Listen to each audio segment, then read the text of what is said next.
A lot of people can't afford to have more than one lens in their game day filming kit. So today I want to recommend what I feel is the best option for sports videographers on a budget that just want to buy the one lens that is going to come at a decent price, but still give them very good quality, very good results. And I'm also at the end of the video going to recommend another lens that is probably better than that one. Well, definitely better, but also more expensive.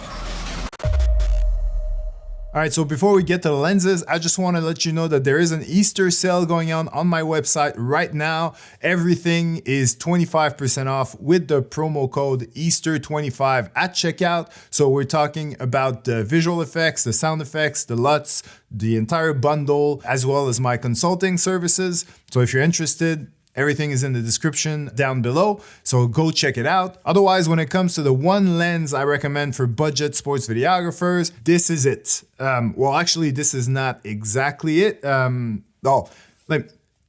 I recommend the Tamron 28-75 f2.8. I'm hesitating because I got this one a long time ago. So this is the first generation. Now there is a G2, a second generation lens that's on the market, which is better than this one, but still very affordable. I think it is $699 right now. And for that price, I think it is an amazing lens, very sharp. You got a constant aperture at f2.8. So the ideal situation for low light conditions. Very light, very well built. The zoom is very, actually this one is a little stiff, but on the G2, it is much better.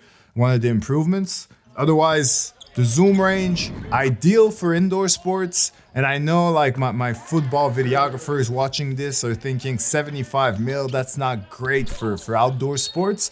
But to be honest, I'd much rather have a 28-75 to film football than have like an 18-200 with a variable aperture that is not that sharp, that has terrible autofocus. This one, like the quality is all there, but yeah, you just don't have the zoom range. But I'd much rather film football at a 75mm zoom range in high quality than the other way around. Because especially these days, when you're filming, you're much better to be wider anyway, because most likely your footage is gonna end up in a vertical form on Instagram or TikTok or whatever. And once you get rid of both sides of your image, it's actually not that wide. And having shot wider to begin with allows you to have your player probably from head to toe in the shot. You probably see the ball as well, maybe a defender. So you don't need to do as much like repositioning in post-production. Everything is sort of in frame, and that's actually way more fun to watch. And if you do need to zoom in, you can zoom in a little bit in post because you have good quality to begin with. So zooming in like a 15, 20, even 50% is not gonna look that bad. At the worst case scenario, you can always add a little bit of sharpness in post-production. I do it all the time. I'm doing it right now and you didn't even notice. So this is a great lens for all sports, in my opinion, less than $700. Go cop it and yeah, make the most of it. But if you do have a little bit more money, actually a lot more money, this is the lens that I recommend to film all sports. This one is $1,600. Let me double check. Yes, $1,600 for this one. So it is a Tamron again, which I am promoting a lot for a company that doesn't deal with me at all. So Tamron, if you're watching this, I would love to try some of your other lenses.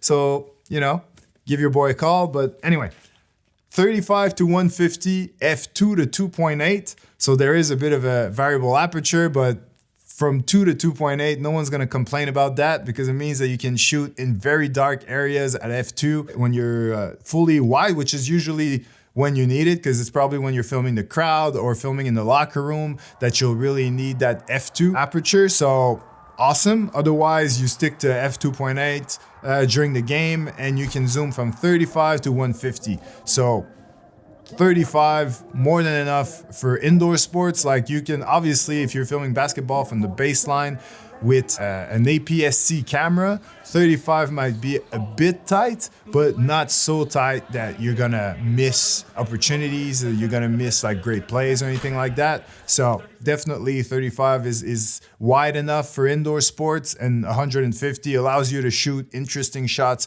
across the court. And also for outdoor sports, then everything I was saying about shooting at 75, if that was your concern with the first lens, the 28 to 75, then now you can go all the way to 150. So all those issues go out the window. Obviously, you have to pay for it. It's not cheap and it's not light either. This is by far the heaviest lens I've ever worked with. The only thing that kind of annoys me about this lens and the one I was talking about before is the fact that neither of them have image stabilization. But to be honest, it is not something that is a deal breaker for me.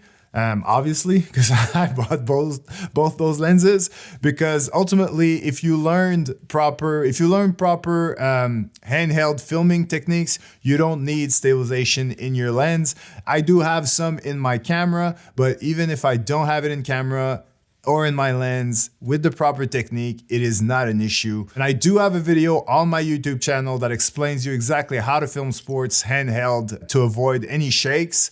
So go check that out and you'll see that you can easily get great stable shots with both these lenses while filming with the proper technique. Also want to mention that both lenses are full frame lenses. So I do like, even with my budget cameras, to buy full frame lenses, because that way when you do buy a full frame camera, you don't have to get rid of all your lenses. You can still, because full frame lenses will work on both cameras, whether it's APS-C or full frame. But if you buy an APS-C lens, it will work with your APS-C camera, but it won't work with your full frame camera.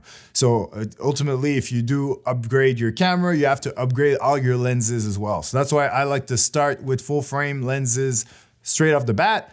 And unless, if it's a money thing, don't stop yourself from buying your first kit just because you're waiting to be able to afford full frame lenses, obviously. But if you can afford them, I recommend starting there. And that's why the two Tamron lenses I talked about today are my go-to. So I'll leave links in the description to both lenses, as well as my website for the Easter sale. So make the most of it. Enjoy Easter, eat some chocolate, and I'll see you guys in my next video.